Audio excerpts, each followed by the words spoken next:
Bismillahirrahmanirrahim.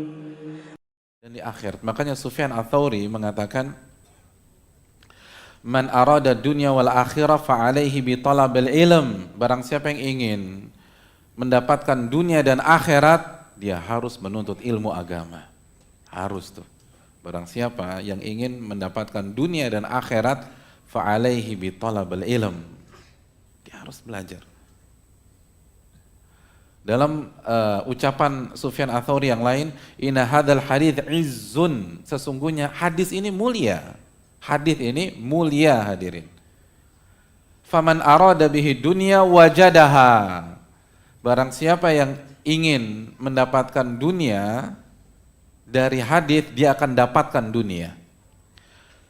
Wa man arada bihil akhirah wajadaha. Dan barang siapa yang ingin mendapatkan akhirat dari hadis, dia akan dapatkan akhirat. Allahu Akbar.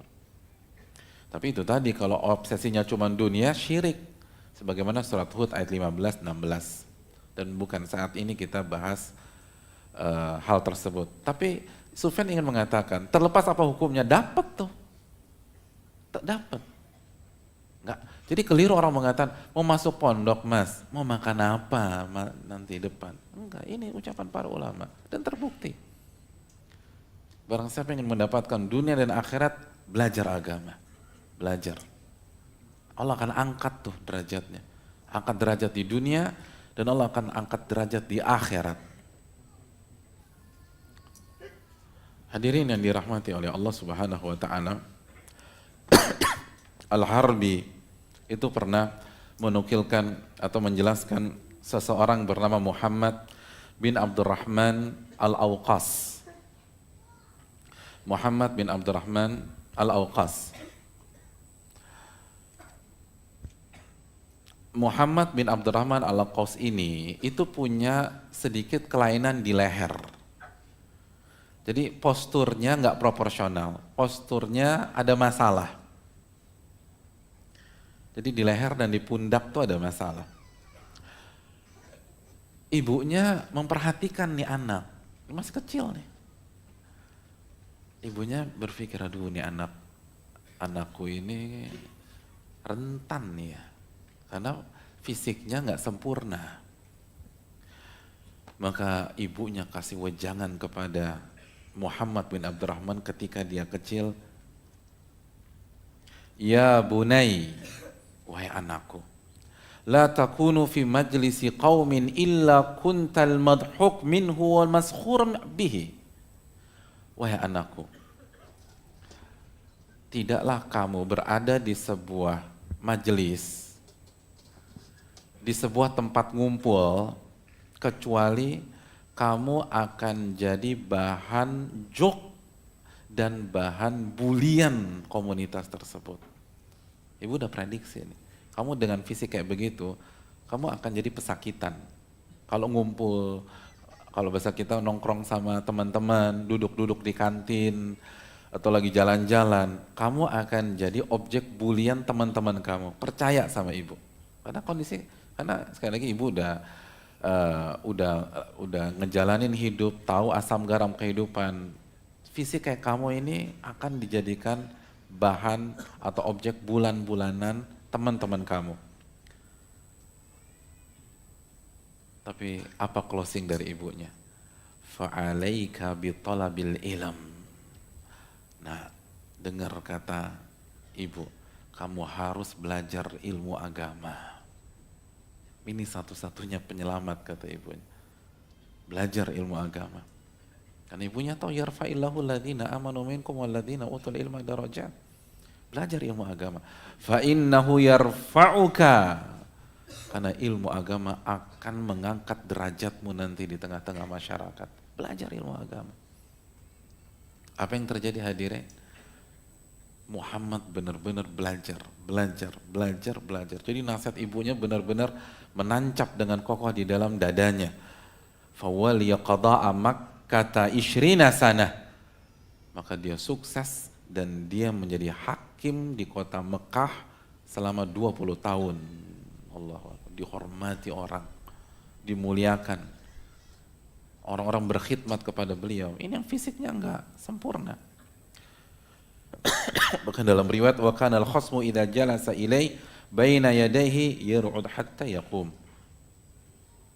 Dan orang kalau lagi ada perkara, dia kan hakim syar'i, orang yang ada perkara, duduk di hadapannya gemeter hadirin. Karena wibawa. Ada wibawanya tinggi sekali. Berilmu. Orang deg-degan ketemunya. Ini alim besar. Jadi hakim syari'nya bukan di mana? Di Mekah jadi hakim syari', jadi qadhi di Mekah. 20 tahun, senior. Kalau ada orang ada masalah, lalu menyelesaikan urusannya di hadapannya gemeter. Nggak ada, apalagi ngejok dia, apalagi ngebully dia, gemeter orang. Ilmu. Orang nggak main-main. Allah yang janji, yang punya alam semesta ini yang janji hadirin. Semakin tinggi ilmu kita, Allah angkat derajat kita. Allah angkat derajat kita. Hadirin apalagi di Indonesia, jangankan ahli ilmu. Kita nggak punya ilmu nih, tapi casing kita kayak ulama, dihormati orang. Bener, bener. Ini cuma modal wardrobe aja, dihormati orang. Ustadz nih, ustadz. Kan gitu, ini udah ustadz. Orang macam-macam.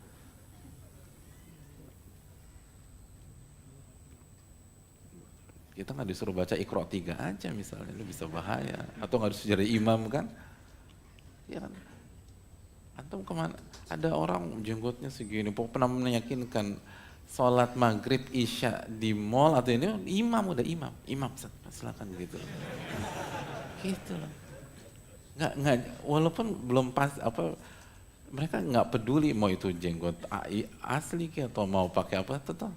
Wadoyok kayak apa kayak yang penting meyakinkan imam udah imam.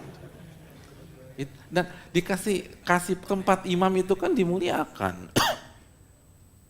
Coba perasaan antum, pas maju enggak antum saf keempat aja keempat gitu loh, kan tersinggung orang.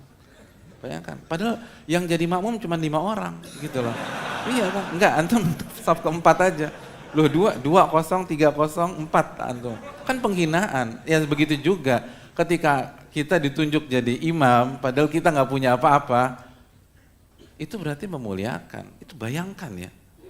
Ini belum benar-benar kita belum bicara ulama seperti apa, syekh gimana. Ini orang awam ngeliat nih kayaknya ini nih, ustadz nih, dia suruh jadi imam nih. Bayangkan, sadaqallah, yarfa'illahu alladhina amanu minkum walladhina utul ilma darajat.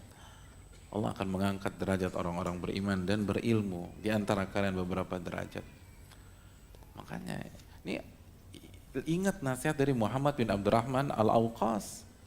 Apalagi kalau kita punya anak gitu loh, atau mungkin anak kita ada kekurangan sana, anak kita mungkin dibully terus.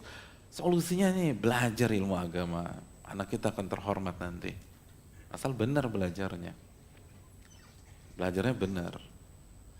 Makanya kan Syekh Abdul Aziz bin Baz rahimahullah mengatakan kalau anak Anda cerdas dan mau taruh di fakultas apa kayaknya masuk aja nih anak, prioritas ilmu agama kata beliau. Karena kita butuh dai ke depan, kita butuh ulama dan kebutuhan orang. Sebagaimana kita butuh peneliti, kita butuh pakar sains, kedokteran, tetapi jelas ini di atas segalanya. Karena ini membahas qala Allah dan qala Rasul dan ini kunci sukses di dunia maupun di akhirat. Ini